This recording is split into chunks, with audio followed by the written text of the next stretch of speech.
update ng bayan, maasahan anumang panahon.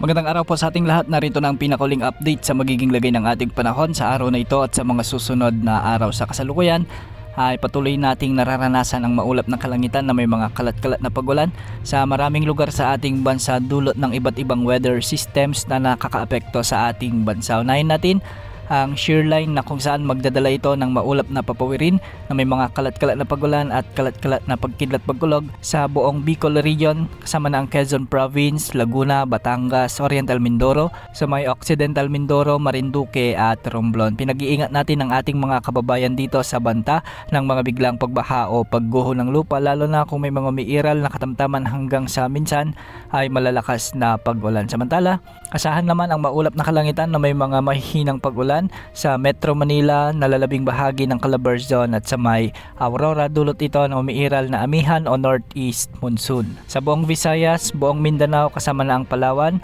asahan naman ang bahagyang maulap hanggang sa maulap na kalangitan na may mga isolated rain showers and thunderstorms dulot ng mainit na sterlies. Posible rin ang banta ng mga biglang pagbaha o pagguho ng lupa, lalo na kung may mga umiiral na severe thunderstorms. Para naman sa nalalabing bahagi ng Luzon, asahan din ang pag-iral ng amihan na magdadala ng bahagyang maulap hanggang sa maulap na kalangitan na may mga mahihinang pag-ulan. Mag-ingat po sa mga kababayan natin na inuulan ngayong araw, lalo na sa mga apektado ng shear line o yung banggaan ng malamig at mainit na hangin.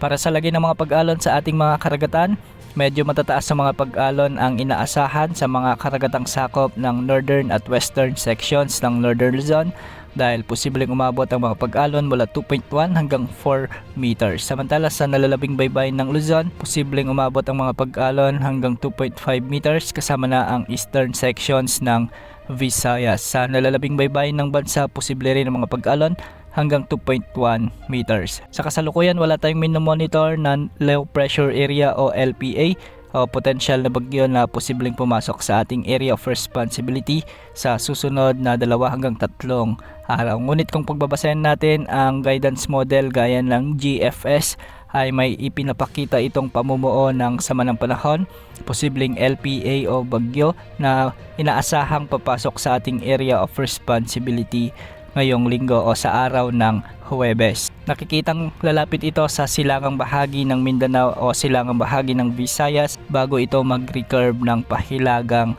silangan. Dahil matagal pa, asahan pang magbabago ang outlook na ito, kaya laging umantabay sa ating channel. Yan muna ang latest sa lagi ng panahon. Ito po ang weather update ng bayan, maasahan anumang panahon.